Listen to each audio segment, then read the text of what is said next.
In 1952, doctors told housewives to save bacon grease and use it for everything. Your eggs, your vegetables, even on toast. Today, cardiologists call it a heart attack in a jar. But here's the twist. Recent studies show our grandmothers might have been right about the fat we threw away.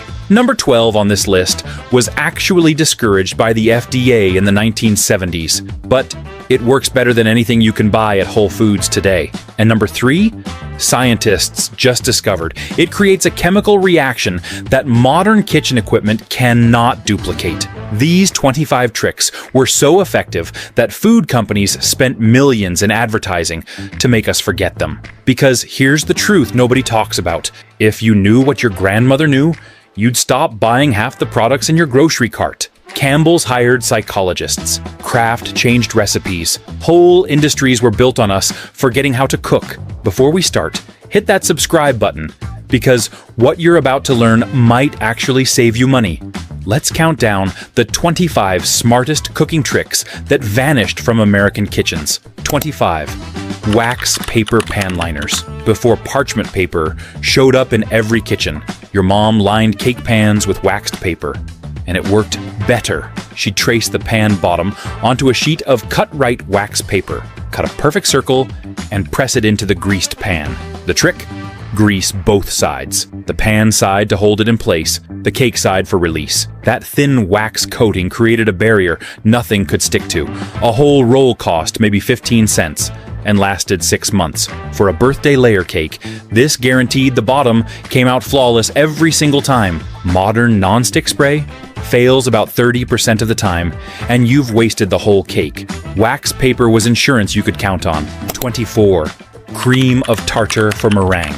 That dusty yellow can of cream of tartar in your mom's spice cupboard held the secret to sky-high meringue that never wept or collapsed overnight. Just 1/8 of a teaspoon per egg white. That's all it took. The acid stabilized the foam structure, creating glossy peaks that held for hours at room temperature. Your mom would separate eggs carefully, making sure not one drop of yolk contaminated the whites, then beat them with that pinch of cream of tartar until stiff peaks formed. She'd spread that cloud over lemon pie, seal it to the edges, and brown it golden. A can cost 49 cents and lasted for years. Every meringue, perfect every time. Modern recipes say use lemon juice or vinegar, but they don't have the same chemical reliability that made 1950s pies legendary. 23. Broiled grapefruit. Your mom could serve elegant breakfast in 5 minutes flat with this trick. Cut a grapefruit in half, loosen the segments with a paring knife, sprinkle brown sugar and a pat of butter on top, then slide it under the broiler for 3 minutes. The sugar would bubble and caramelize golden, while the heat softened the tart fruit into something sweet and warm. Served in those special grapefruit bowls with the ridged center, it looked like restaurant breakfast. The fruit was its own bowl, no dishes to wash. A grapefruit cost 12 cents in 1955. This simple technique turned cheap citrus into something your kids would actually eat without complaining. Shuck 22. Sifting flour 3 times. That flour sifter with the squeeze handle wasn't decoration. It was essential for light, tender cakes. Your mom would sift flour, baking powder, and salt together 3 times before making a birthday cake, the white powder clouding up with each pass. This removed lumps, incorporated air, and distributed leavening evenly so you didn't get bitter spots. Sifting also caught weevils before they made it into the batter. For delicate angel food cake, 3 passes was mandatory. The sound of that sifter, squeak, squeak, squeak, meant something special was happening. Modern pre-sifted flour claims this is unnecessary, but bakers who still hand sift will tell you the texture difference is dramatic. 21. Ice water for wilted lettuce. When lettuce wilted in the icebox, your mom didn't throw it away. She'd fill a bowl with cold water, add a tablespoon of white vinegar, and soak those sad leaves for 15 minutes. They'd crisp right back up, absorbing water like a sponge. The vinegar cleaned them better than water alone. Before pre-washed, bagged greens, a head of iceberg cost 29 cents. Too expensive to waste. This trick meant salad stayed on the table without another trip to the A&P. Your grandmother learned this during the Depression, when nothing got thrown away if it could be saved. That same anti-waste spirit is why her kitchen ran on a quarter of what we spend today. So number 20, coffee, Ken Brown bread, first pattern break. Okay, here's where things get interesting.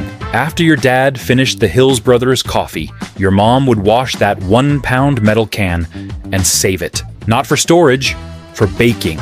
Those sturdy cans were perfect for steaming New England brown bread. She'd mix cornmeal, whole wheat flour, molasses, and raisins, pour the batter into the greased can, cover it with foil, and steam it over simmering water for 2 hours. Here's what's wild. Food scientists at Cornell tested this method in 2008. The metal can conducts heat so evenly that the bread cooks more uniformly than modern silicone molds. The texture?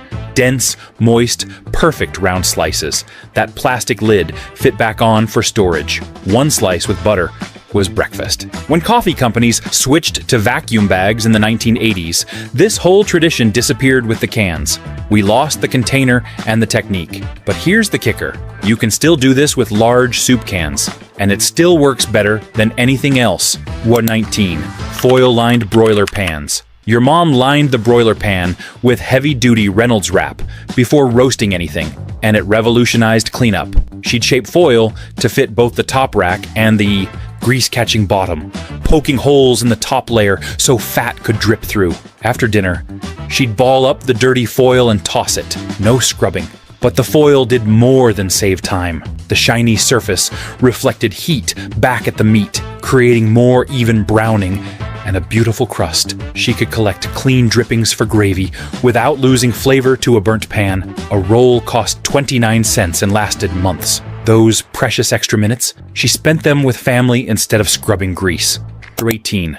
Baking soda for beans. Dried navy beans took 3 or 4 hours to cook soft in plain water. Your grandmother's trick? Add a 1/4 teaspoon of Arm & Hammer baking soda to the pot. Cooking time dropped to 90 minutes, almost half. The baking soda created an alkaline environment that softened tough bean skins and broke down pectin in the cell walls. A pound of dried beans cost 25 cents and could feed the family 3 meals. The baking soda also reduced gas-producing compounds, making beans easier to digest. You had to measure carefully. Too much, and the beans turned mushy with a soapy taste. This trick showed up in church cookbooks, written in pencil in the margins. 17. Taming tomato sauce with baking soda. When spaghetti sauce came out too acidic, maybe from cheap canned tomato paste, your mom didn't reach for sugar. She added a pinch of baking soda, about 1/8 of a teaspoon. You'd hear it fizz for a few seconds,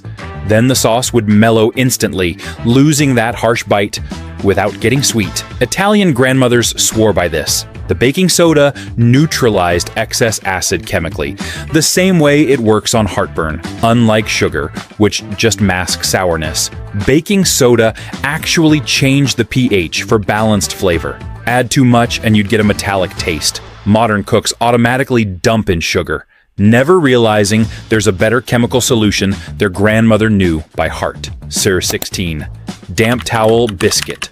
Reheating. Your mom could turn day-old biscuits back into fresh, fluffy bread in 5 minutes with nothing but a damp kitchen towel. She'd lightly wet a clean cloth, wrap the leftover biscuits inside, and warm them in a 300-degree oven. The steam from that towel rehydrated the bread, making it tender again, almost like it was just baked. You'd smell fresh bread filling the kitchen. Bread cost 19 cents a loaf, and wasting it was unthinkable. This simple gesture, taking 5 minutes to revive yesterday's bread, showed care. It meant every meal felt fresh and special. That attention to detail, that refusal to let food go to waste, defined the 1950s kitchen. There were 15. Condensed soup as gravy. Second pattern break. Controversy. Now here's where food companies get sneaky. Why make pan gravy from scratch when Campbell's cream of mushroom became perfect gravy in 2 minutes? Your mom would pour the condensed soup into the roasting pan with meat drippings, add a splash of milk, scrape up the browned bits, and heat it through. No flour. Lumps. Perfect consistency.